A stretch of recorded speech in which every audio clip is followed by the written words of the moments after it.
Good evening, everybody. Yeah, Friday. I can't believe it, how quick this week has gone. I do seem to say that quite a bit, actually. Perhaps I'm getting old. I don't know. This is my second show this week, basically trying to do a little bit of a catch up. I had an excellent guest last week, beginning of the week, Tuan Nguyen. And this guest tonight is no exception. He's a good friend of mine from Australia. It's 5:15. No, it's 5:30 in the morning. So thank you so much for joining me, Michael Jolliffe. Oh, thanks a lot. It's great to catch up and get a chance to have another hangout, Paul. Yeah, exactly. We're both involved with the Arcanum. That's how I met Michael, and we've done quite a number of hangouts and chats about our work, and when we've sort of got together and critique people's work, which has been good fun, and it's a good way of discussing other people's work. But like I always start my show off at the moment, I just want to check. I did say you're from Australia. Whereabouts in Australia are you from, Michael? I'm in Sydney, Australia, so in the capital, the big city. The big not city. The capital. It's not the capital. No. Canberra's the capital. Everyone thinks Sydney's the capital, don't they? Yeah. Yeah, it's Canberra, of course. Just a little footnote. My mother was born in Sydney. Oh, right. In 1931. She recently passed away. So, yeah, she was born in Sydney and was brought home by her dad at the tender age of 3 months. She lived in the UK, only for us to find out when she was around about the age of 48. Rescued from the convicts. Yeah, rescued from the convicts. She wasn't registered in the country, so she was an illegal immigrant. But she was okay. She was married to my dad by then, so it was all okay. But it was quite a bit of a shock for a poor lady, and she had to have a Roo passport for a little while, which used to make us laugh. But anyway, there's my contact with Sydney. It's great to talk to you, Michael, because you're one of my favorite, and I don't mean this because you're on the show. You're one of my favorite photographers that I've come across in the Arcanum. You've got a unique style, which is really so captivating. When we're going to go through this, hopefully in a little bit of depth. So let's go right the way back, Michael. What was your first recollection of a camera? My first recollection of a camera was with my brother down on my grandparents' farm, and we're going through all the stuff in the spare room, and I come across it was an Agfomatic 110 camera, right? And I think we used to play with it so much. I think my uncle just gave it to us. It was probably maybe in the mid 90s, and by that time I don't think it was in any use at all. It had seen its days, I think. And we never had any film for it. We'd just, be mucking around. Yeah. Sort of, one of them ones you push it and pull it out to advance the frame. Like a secret camera. Yeah, like a little secret sort Yeah. of. I think that's what the draw was for us as kids playing with it. So we used to just click it in and out, and the shutter would make a nice solid click. So that was enough for us. We'd run around and play with that. That's the first recollection. Yeah, as I said to you before the show, mine was a box brownie. I just hadn't got a clue. Couldn't see any image through the silly little frosted glass at the top, and didn't put any film in it at all. That was around about the 1960s. So, and it was just sat in my grandfather's cupboard, just gathering dust. But that was the last I saw of it. But so moving on from there, what was the first camera that you bought? Well, I'd never really sort of was into cameras like really young. Like my parents always had a Canon like plasticky point and shoot camera around the house that they took to like football matches or down to the karate lessons and things like that.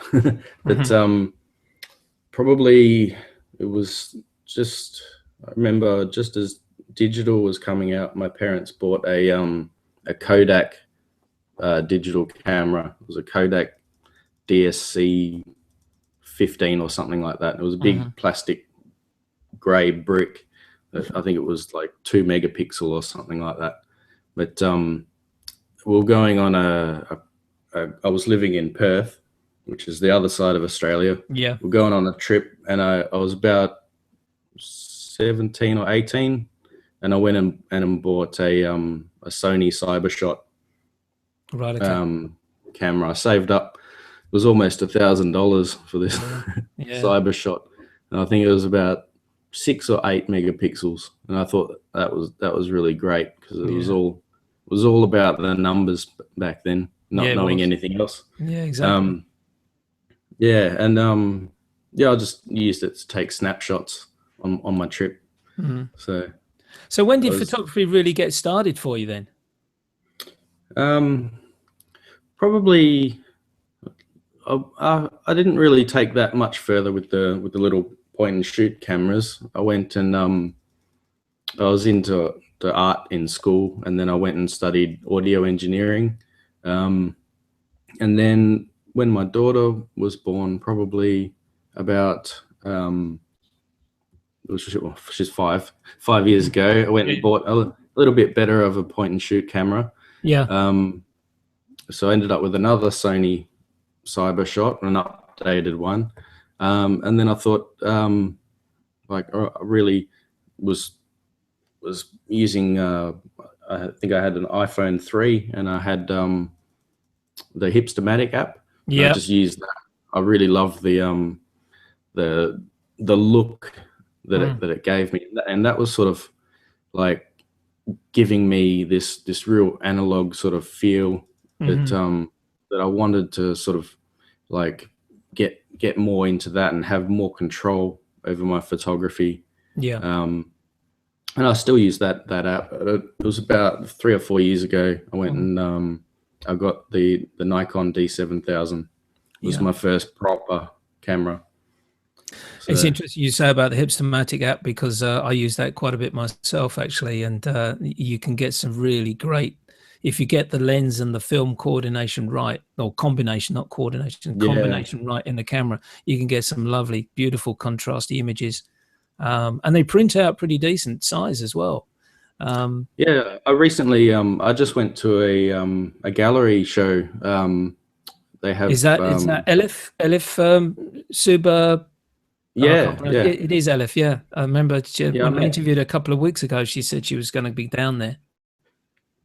Oh, she's brilliant. I met her at the exhibition. She's really nice, and but the show was just great, and it's all shot on the iPhone, and they're printed out quite large. Yeah. I highly recommend going down and checking that out. Yeah. So. Yeah, when I was talking to Elif, she was saying that she was going to be down in Sydney with this show, that she was really, really excited about going down there. And just as you mentioned the iPhone, I thought I'll mention Elif. And of course, I'm so pleased you went to the exhibition, because, well, I've seen the website that she's part of, the Tiny Collective. Absolutely amazing images. Amazing images. When you think about it, it's just an iPhone. You think, crikey. Let's move on here, because the thing which came across when you first joined the Canon was not necessarily although you use quite extensively now the Fuji X100S, which we'll come to later, but one thing that started to develop, and as part of the cohort, I started to realize you have this great love, this deep love of the analog mono black and white film. You're a real big Tri-X fan. And as I joked with you, now I know where all the Tri-X film is. You've bought it all. It's still down there. But tell me, how did you get into film photography, when basically it does appear as though, apart from that, the early Agfa camera that you used as a toy effectively for your grandfather's, how did you get back into film when you've really sort of already started a digital move? Well, basically I was playing around. I have the Nik software suite that I use with Lightroom, and I was going to the Hipstamatic, and then I was trying to get some really analog looking black and white images using silver effects, which does an amazing job. And then I thought, how about I just and that the aesthetics as part of it, and also to to sort of push myself in my photography about learning like manual controls, like having like a set ISO, shutter speed, aperture, and just having a bit more, taking more control over it. So those two things combined, sort of, I thought of took that and went, why am I not just shooting film and be done with it? Because I can take the picture, you know, get it back, and then that's it. I can do a few little tweaks, and then it's ready to go. So it really just works with my workflow. Exactly right, it does. I was just going to say, so basically you started off, well, we'll talk about the camera in a minute with the one that you first got, but then effectively what you were doing then was exposing the film, taking it into a shop, getting it processed, bringing it back, and then what happens then? Is it a scan process, or are you printing darkroom? No, scanned process. So hybrid, I guess you'd call it hybrid photography. Yeah. So I'm using film to basically get my image and the aesthetics of what the film can give me, and then I can have a little bit more creative control over it. Is that being scanned by yourself, or is it being scanned onto a CD or DVD for you when you by the processing lab in its early stages? I started off getting it done at a processing lab, and now I do all black and white, developing myself as well as the scanning. Yeah, that's what I was just going to come to, actually, because this is, I think, is potentially where the saving is by getting the chemicals, learning how to do it yourself, and obviously that's the joy that of developing your own film. I used to print Zebrachromes many years ago from 64 Kodachrome, so obviously the films would go off to be processed. And they'd come back in the slide form, and then I'd print from there. And I used to love that, getting into a darkroom and creating prints with the Zebrachrome materials. And this is really what you're now doing, except you're, as you say, you're doing a little bit of a hybrid of scanning the film and then developing it. I would like to expand more, to do some darkroom printing. But at the moment, this is working quite well for me. I've got a Epson V800. Yeah, another one. Pretty new scanner. It's that does an awesome job. It's I like this. The slide holders don't have divisions. Yes. Like individual frame divisions, so that works well with some of my cameras. Exactly. Let's talk about the first film camera you bought then. Which one was that? I was actually at some local markets, and I picked up, it was a nice silver case, and I'd just gotten into, I'd had my D7000 for a little bit. I was really getting into that, and I liked the SLR. And then there was, I bought two at the same time. It was a bit of a sort of a combo deal with a box. It was a box full of lenses. There was a Minolta XE5, right? Okay. And these are sort of mid 70s SLRs, and then there was a Fujica ST605N, I think it was. Right. Okay. I've still got them. That was a couple of years ago. Because now as we're sort of in regular contact now, you're building up quite a nice selection and a decent collection of film cameras.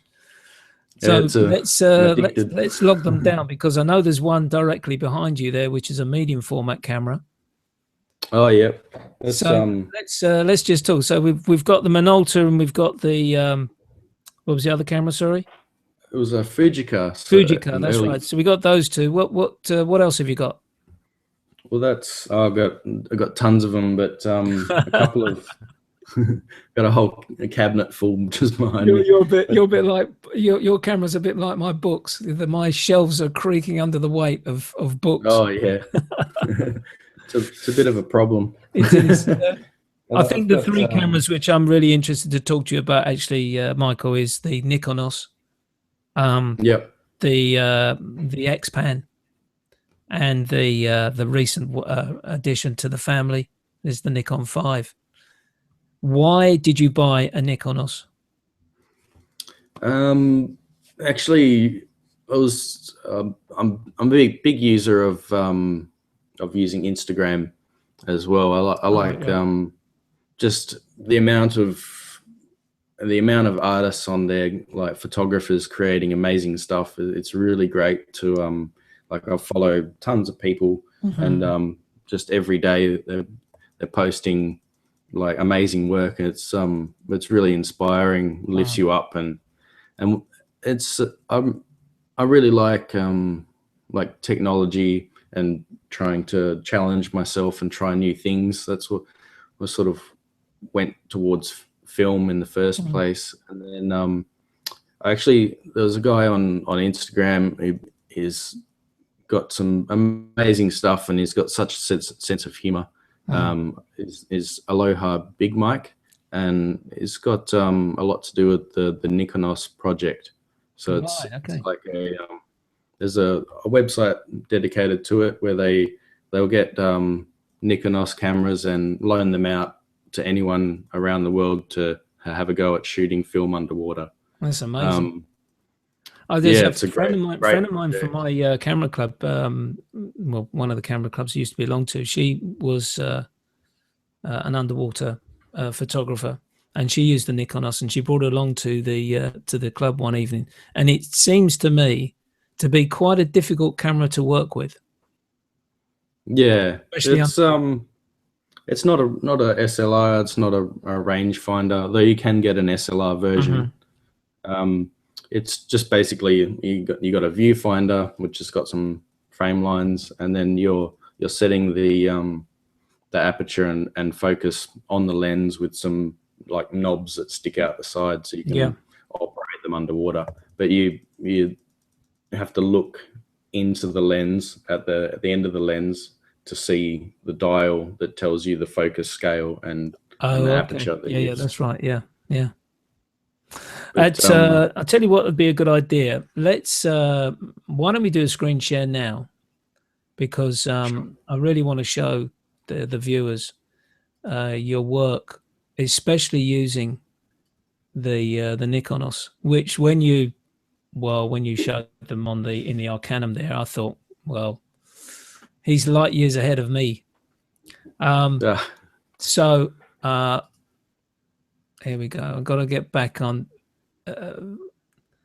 This is where I have to explain to people that are listening, which they will be at a later date, to those that are watching. The first picture which came up was the underwater work with the Nikon OS, and this is just the front cover page of Michael's Smug Mug website. And I've seen all these photographs, Michael, and I could just literally have this rolling on my screen all day. Oh, thank you. Because they're outstanding in my book. Totally outstanding. It's in some of the images here, this is just normal street, but there's some images here which are just totally unique, which like this. So I'm going to go to the gallery now, and what I'd like you to do, Michael, I'm just going to flick through. If you could just tell us a little bit about each of the images. Sure.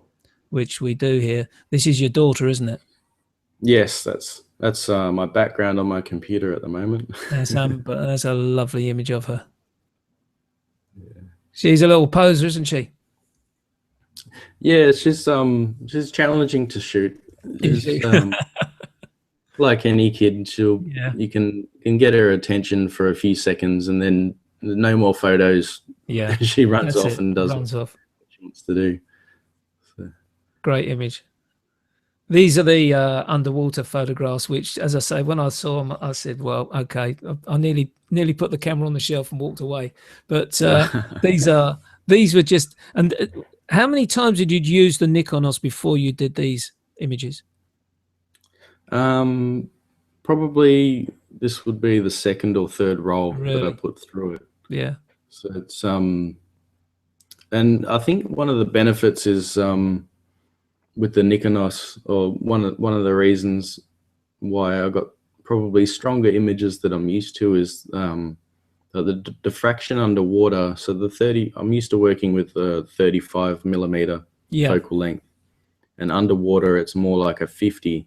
So as getting as close as I normally do, I get closer with the Nikonos. So I think it lends itself to getting a bit more intimate sort of shots with that focal length. This is an important point you make, actually, because it doesn't. You're quite close to. I'm going to say the model here. Is that one of your kids there? No, that's a friend's daughter. A friend's daughter. Okay. So how far are you actually physically away from the swimmer? Well, I was probably in around like 2 to 3 meters. Oh, right. Okay. I thought you might have been a little bit closer, because as I say, my friend who took the underwater photography, she had to get really close to the fish. I suppose it's all about size, to be honest with you. But and the focal length too. I guess like you can get there's a 20 mil lens, and I think there might be a bit. I might be 18 and 28. I think it is. Yeah, I'm not sure. Yeah, but you can get some lenses that are they're so wide that you've got to be like, to be able to get the normal looking focal length, you have to be really close. This is still the Nikonos, which I'm showing here. Yes, they're the previous one. Yeah. I think this one was with the X100S. Both of these two. Okay. Yeah.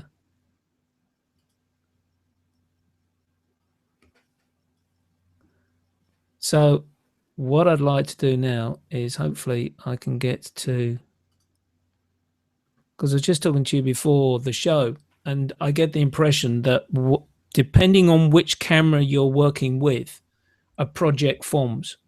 So obviously with the Nikon it's underwater photography or water related photographs. Then you recently bought the X-Pan, which gives you these wide angled images, and they're here taken with the X-Pan. Well, this one was actually taken with another panoramic film camera. This was with the what's it called, a wide lux. Yeah. Okay. So, and it's got a rotating lens, so the lens will actually same deal as when you're taking a panoramic photo with your iPhone. Apart from the lens does that by itself. So you tell me this. I can see now wide lux down at the bottom on the title of the image. Have you got the X-Pan photographs on the website? I think the next page along should have a couple. The next one or two. Yes, all the white ones down the bottom there.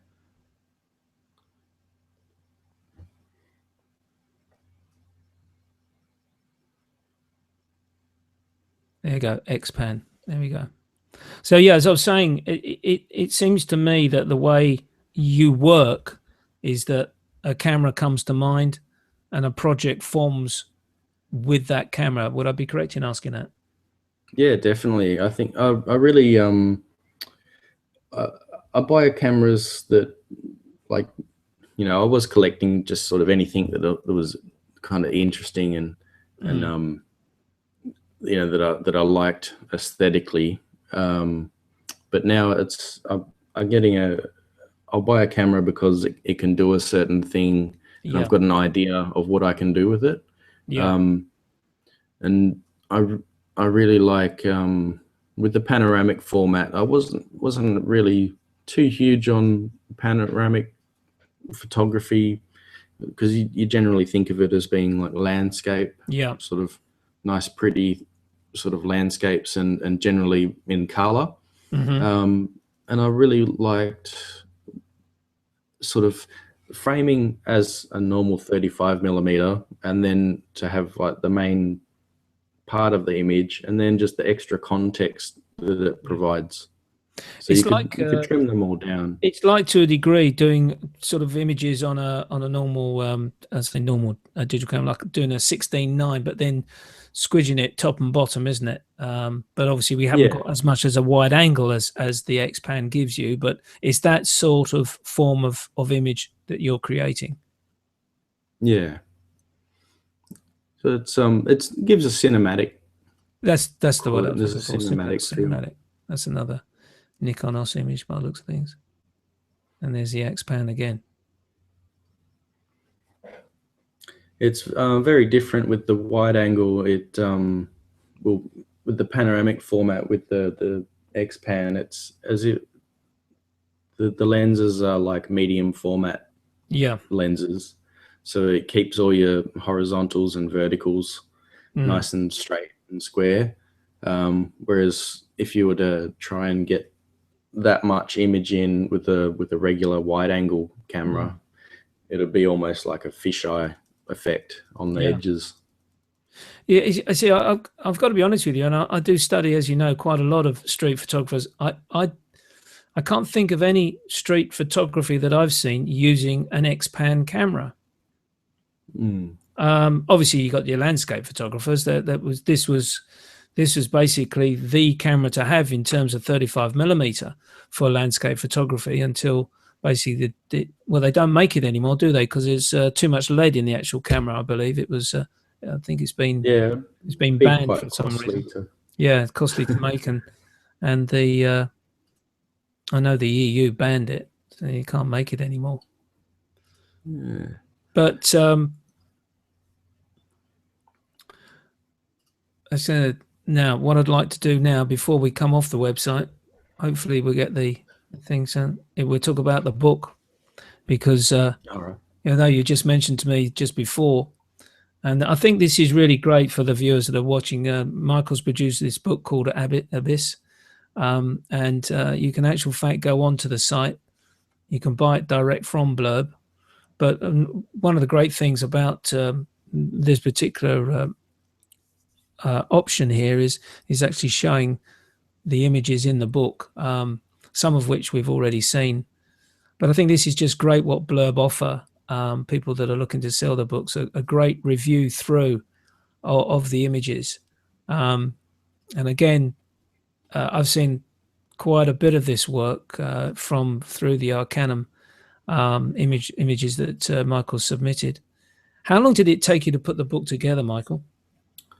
It doesn't take long if you can actually do it in Lightroom. Yeah. So you can make a collection, put all your images that you want to include or you consider including, and then you just shuffle them around and choose how they're going to sit on a page. So it doesn't take long to get all the images, especially if you've organized in Lightroom. Yeah. But I took a little bit of time to try and match up, do some pairings. It's a good exercise in editing your own work. Yeah. Because you want to place images that will complement or juxtapose images against each other. That's right. This is a classic example, isn't it, where you've got a street scene here of two photographs, and the subject matter is with umbrellas. So that would be great that they're paired together on that page, or together either side if you decide to have it one page, one image. Yeah, definitely. I'm looking at each spread and how the images will all sort of relate to each other. I really get like the sort of film noir kind of feel. Yeah. So I try and match things up. Like now, I've heard some comments made about when you actually get your book back, that sometimes they're a little bit on the dark side. That it's printed darker than what did you experience any of that problem? No, I've never had a problem with Blurb. I've done a few books with them so far, and I guess I'm choosing one of what they call their premium luster paper, premium matte paper, and I've not had a problem with them. Actually, I can see well into the shadows Yeah. They're not printed light, but they'd probably be they're printed quite well, quite as how you'd see them on the screen is Yeah. how they appear. But so I made this book more as a bit of a working portfolio. So it's as if it's a zine. It's a like a soft cover. And I wanted to keep the premium paper because I knew it worked for my previous personal books. And so I just wanted to put out something that's high quality, but that shows how my work is as of probably about a month ago, as a working portfolio. And I did it for my own personal use. It's good to carry around one in a bag if you meet some, if you walk into a gallery or something, you can show the owner, or you can show other photographers. And it's much better to flip through like pages of a book than it is to get out your little iPhone or your iPad. Exactly. Yeah. Or the iPad. Yeah. I think hand it over. I definitely agree with you. I think that there's we're all in this digital age. We've got our iPhones, we've got our iPads, and I think we do get a little bit lazy and we just flick through. And there's nothing like turning the page of a book and feeling the photograph. It's almost like you get to know it. Yeah, exactly. It's tactile, isn't it? And you can give them out too. I mean, I've given a couple of copies away to family members and the like. Yeah, it's a great book, Michael, and I'm definitely going to buy it. But you've now told me that you may be most likely you're most likely going to change it a little bit and add some text into it. Yes, I think probably, although having all the images is nice, like sometimes it's nice to read a little bit about each image, just a little snippet of information about it, or sort of make it a sort of storied kind of experience as well as having the visual. So exactly. It'd be nice to put that down in some words actually on the page. That would probably take a little bit more of your time up actually doing that sort of work. But I think I'm not much of a writer. But no, I think it's great that we can actually put these books together. Something which I've always wanted to do myself, but time sort of comes and goes, and you sit back and think, oh, I must do that book someday. But definitely everyone. You print your work though. I do print my work, as you can see, there's a couple of images behind me. Yeah, I do print my work. I've gone basically from printing those. Well, the top one is an A4 and the one below is an A3, just a bit under A3 in size. But just recently, I've been printing on A5 paper and putting those into books. So I am creating a book, so to speak, but I'm not using Blurb to create it. And just recently in the photography show, came across a great setup where you can actually buy the cover, which is spring loaded. So you actually print the image. It can take 60 pages. So you print the image on whatever size material you want to use, A4, A5, A4, A3, and you slip it into the cover and it spring loads, boom, and it's locked in. So I bought one of those as up at the photography show, and that's going to be my personal printing project next to put 60 images into that book. That's a great idea for like a portfolio. So. Exactly right. So you can, and then obviously you can reverse the covers out to take an image out and replace it with one which you feel is a better option to show. So I'm doing books in a slightly different way. Than going through the published route that you've taken with Blurb. Yeah. So the next camera which you've just bought, because I've found that interesting. You had the Nikon F5 and then you had this X-Pan, and I was really intrigued as regards to how your work was going to develop off that. And now the latest baby to join the family is the Nikon F5. So what's the idea behind this camera, and what project are you going to develop from there? Well, the reason that I bought it, getting more serious into film and not really picking up anything, any digital cameras apart from the X100S. I didn't have a need for my D7000, so I sold that as well as some other gear, and I had a one lens left, which was a 85 millimeter. It's a full frame lens, the AFS G, so 1.8. So it's a full professional portrait lens. Yeah. And I actually had that for sale, and a sale fell through. And then with a guy on Instagram that I follow was selling his Nikon F5, and he was going to a Fuji mirrorless kit. Right. Okay. So yeah, he sold me his F5. It was really cheap because I thought, I always wanted one. They're amazing cameras. Like, got everything you need for a full working professional. I think it was Nikon's. They made an F6, but afterwards. But I think it was a little bit like it didn't have the ruggedness and full professional build of the F5. I think also, if memory serves you correct, I think when the F6 came out, the digital market was just really starting to kick in, and I think it got a little bit lost in that sort of era for one of the F5 was, well, every professional in the world was using it at one stage. It's a beast of a camera. It's a beast of a camera, isn't it? Heavy? Yeah, it's quite heavy. Weighs a ton. It got more features than you could use. Yeah, exactly. So what's the project behind the camera then? All right. So basically, depending, like, because I've got the 85mm lens, I bought it to be a portrait camera. Okay. So using it for like, probably I want to try doing a bit more sort of studio portrait work. It's not really something I've done a lot of, but I think it would be a great camera for that. And the reason I chose that over like doing it with any of my other cameras is basically because of the glass that's on it, and like the lens that I have. Yeah. Exactly.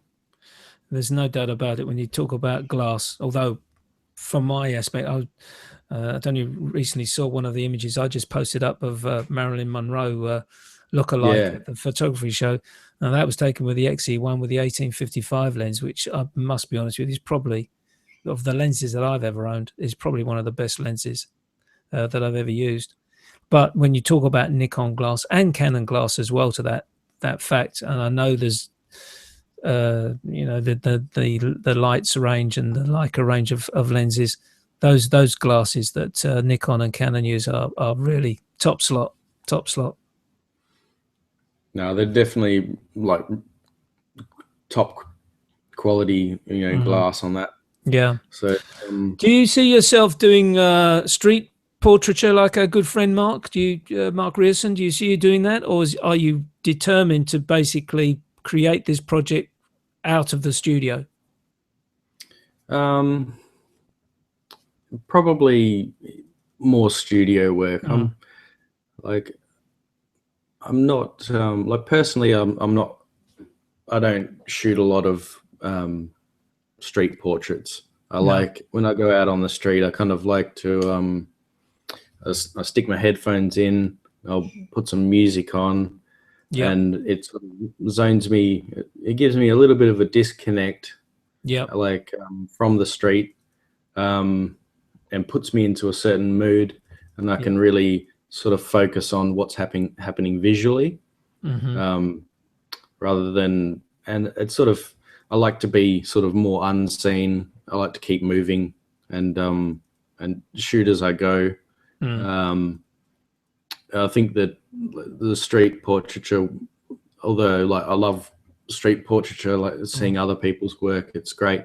It's not really, it doesn't really fit into my flow of how I like to shoot on the street. Yeah, and I think also at the same time, I know we've spoken about this, it does take some front to to go up to a person that you've never met before, open up a conversation, and then say, "Can I take your photograph?" Some cities will think it's fine, you can go get away with it. London is a bit of a funny one, you know. Sometimes you'll meet some people that are, yeah, fine. Then of course you get the grumpy one, which doesn't give you that confidence. You know, our friend Mark with his 100 street portraits of strangers. That was a fantastic project that he put together there. And he continues to do it. That is his strength. You can see it when the work that he produces and he shows on the site, in the Arcanum site. You can see as soon as you can see that's his comfort zone. It really takes some guts. He does. It takes some guts, and he says it. It does take some guts, but boy, does he produce some good work. So this is going to be a studio camera then. Excuse me. Yeah, I think so. A studio, sort of more relaxed, kind of. Probably an extension of sort of like my candid portraits, like at home with family and friends and that. So yeah, really an extension of that. I had been using the X100S, and for film, I've done a few on the X-Pan and a Voigtlander R2M. Yes. But I think they can get me some of the way there, but I probably want to get a bit more sort of definition and shallow depth of field as well. Yeah. And have you decided, or I'm assuming it's going to be an experimental stage, what sort of film are you going to put through the camera? Are you going to stick with the Tri-X, or are you going to try something else? I've got about 30 or 40 rolls of Tri-X and about 20 rolls of HP5 that I want to give a go. Right. Okay. So, Tri-X is definitely your favorite, though, isn't it? Yeah, I really like the contrast and the grain structure of Tri-X so far. So it's and that's my base. And from what I've exactly from what I've read about the Tri-X, it's such a good film that you could really push to its extremes in terms of setting ISOs to the camera. Yeah. I like to push it a bit. So I'll try and really get some nice contrasty, sort of punchy, grainy images. And you know, a lot of people are sort of, why would you want so much grain in an image? But I think it really adds to the whole. Adds to it, doesn't it? Yeah, feeling. it's quite amazing. I was interesting you say that, actually, because I was talking. I forget who I think it was my last guest. I was talking to one. We were talking about the grain effect in some of the digital cameras. And no, it wasn't it. Well, I'll tell you who it was. It was Bradley Hansen, who's from Chicago, and he was saying that he was a film photographer, and he didn't want to move to digital, but he realized for a cost purposes he had to move to digital for his wedding photography. And what he was most disappointed about was the images were almost, dare I use the term, too perfect. You couldn't see any grain, no noise or anything of that nature. Of course, he suffered from the noise situation when he used the camera indoors. But when he found the Fujis then basically gave him that film effect grain that he really does enjoy. And that, I think, that's when you start seeing these different photographs that you look through the book and you see it and you think, God, the grain adds to the image. It's not an imperfection in any stretch of the imagination. No, the Fuji's render, their noise comes through really like pleasing, especially in black and white. It's you have to really get up to extreme ISOs for it to become ugly looking noise. Exactly. Well, I use my X100S quite regularly at 6400 ISO. And I'm just amazed what it handles that level amazingly. And I just can't fault the Fujis at all on that front. Let's come back to your film processing, because just recently you now process your own film. Are you going to do that with the color film at all, or are you going to stick with just with the mono to do that process? Just black and white for the moment. It's a little bit more of a setup and it's, well, not so much the setup. There's a few more steps in color developing, and the temperatures are really critical. Yeah, they are. So Yeah. I've just I've sent 3 rolls out of color film. Like mostly I shoot black and white, but I had a couple of really old expired rolls of color film, so I thought that would be interesting to See what comes just out. shoot it, see what happens, and then if I don't get anything back from it, it's a good exercise. Yeah. In Or going it out. could be, a stack being loaded up to Instagram, and Yeah, they'll be saying, "Wow, Michael, what have you done here? What app have you used?" exactly. No, Yeah, exactly. It's amazing. Amazing what you I'm can do looking with it. forward to it. Yeah, it One should be of some good the fun. one of the films is 20 years expired. It's a Really, Konica 3200 Konica, color film. crikey me. So it's I going to remember the, be I remember the a advert. blizzard. I remember the advert, watching that at 2 o'clock in the morning with my son when he wouldn't go to sleep. Oh yeah. All those years They've ago. been gone a while. So Yeah, exactly. um, He was about 1 or 2 at the time, and he wasn't sleeping. Crazy, absolutely crazy times they were. They're Konica, crikey me, that brings back some very yeah. fond memories. So So I'm expecting it to be a blizzard of grain. So exactly yeah, right. I Yeah. don't have high hopes, but I shot it at I shot it 2 stops over. Okay. So So I set up my you could get the processor turn around and say, Michael, did you leave the door open while you were taking these photographs? yeah, exactly. A few light leaks. Didn't even have a back on That'd it. be interesting to see that. We must have a private hangout when you've done that. I'd like to see what's come about. That'd be brilliant. I'll put some of them up no matter what, even if it's just a white Exactly. frame. It'll be You and wait. Go another one ahead. was the Kodak Pro Image 100. So I had a roll Right. of that inside of a camera that I bought secondhand, and it appeared to be unshot. So I thought I'd shoot it Finish it and see off. what Yeah. happens. Yeah. And So then that'll be interesting. make sure you haven't got some dodgy photographs in the front of that roll. Oh yeah. So your So future that could plans, happen. basically, by the sound of things, Michael, is effectively to get into this studio photography using that Nikon F5. Have you got any other Yeah. plans? Basically continue doing what I'm doing. I want to, like, starting to go autumn and winter in Australia, so it's a bit cold to get in the pool or Yep. down the beach. So that's more of a seasonal kind of thing. Though I'd like, I could brave it and put a wetsuit on and jump in the Why ocean or not? something. So, Yeah. Walk, but walk the streets of Sydney. yeah, well, I could go out in the pouring rain with it, and I wouldn't have a problem. You see, we get this picture of Sydney from where we are. Everyone that either visits Australia, oh, the weather's fantastic. It's sunny all the time. But that's not necessarily the case, is it? There is sometimes where you get some pretty harsh weather in the winter out there. Yeah, we can get some storms every now and then. Oh, what happened there?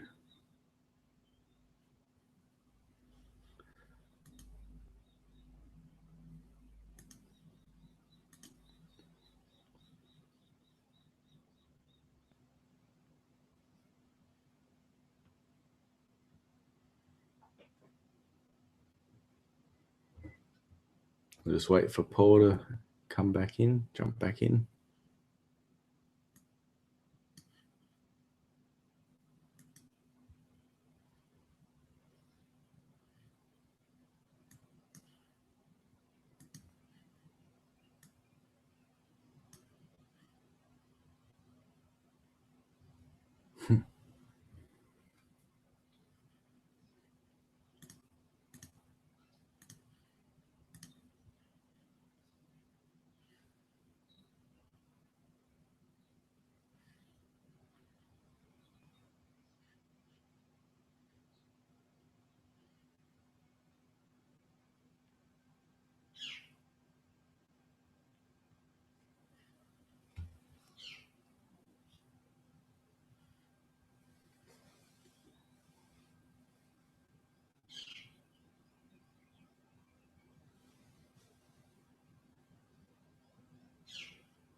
Oh, we've lost Paul. I'll just wait for him to reconnect and jump back in.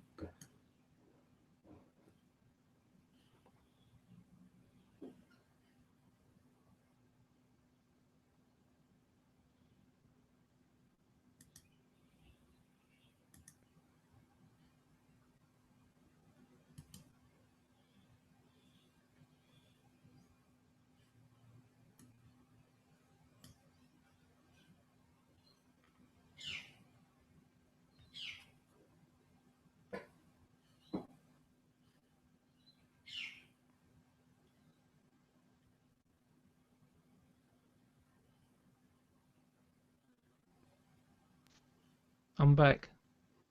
Oh, we got you back. Yeah, That's sorry good. about Thought that. I'd leave it Yeah, open. thanks for leaving it open. Thank you. I don't know. This is the fourth time this has happened now. It seems That's that all I right. click past the hour and then all of a sudden my Chrome just crashes. So I'm going to have to sort something out. So thanks for hanging around. Where were we? What were we talking about? That's all right. Projects? Sydney's weather. So, Oh, Sydney's weather. That's right. Yes. So yeah. yeah, you So it's get a bit.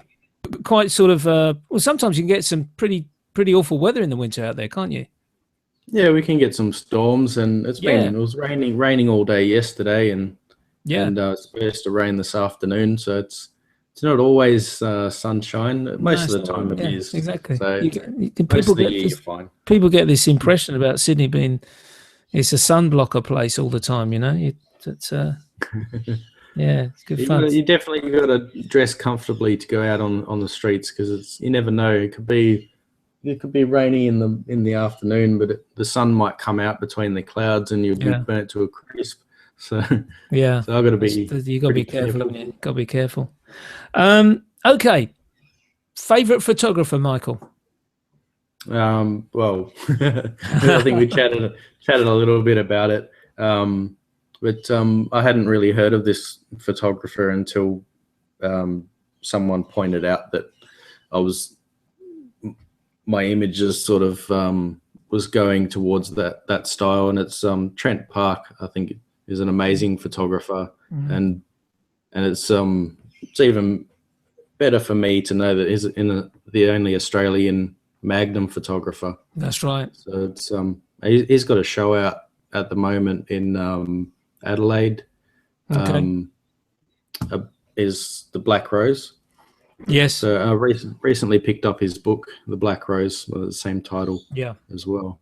That's his work's really amazing. I think he's using Ilford films, and he Yep. likes to push them like black and white, obviously like Ilford, and yeah, he pushes them quite a lot and gets some really high contrast images, and they're just full of mood.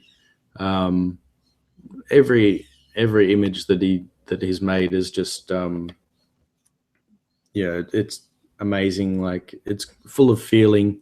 Yeah. And there's sort of a bit of a narrative that you can put to every image. So he'd be my biggest inspiration, and his wife's work as well, Narelle Ortio. She Yep. does some underwater work as well. I've seen her works in color underwater. Yeah. But, So he's your yeah, favorite. He's your favorite photographer, and his wife as well. Would you say then that he's your inspiration, or have you got someone else that's inspired you more? He's definitely an inspiration to me.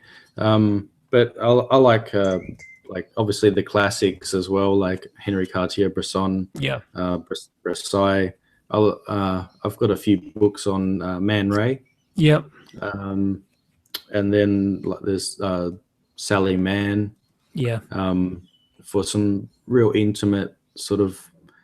I like all them photographers that give you a real intimacy in their work. I think that's important to me, and especially one of the main reasons why I got into photography is obviously my daughter, and trying to get them intimate moments, like record those for myself personally. So I think that's really where I'm coming at photography in that kind of an angle.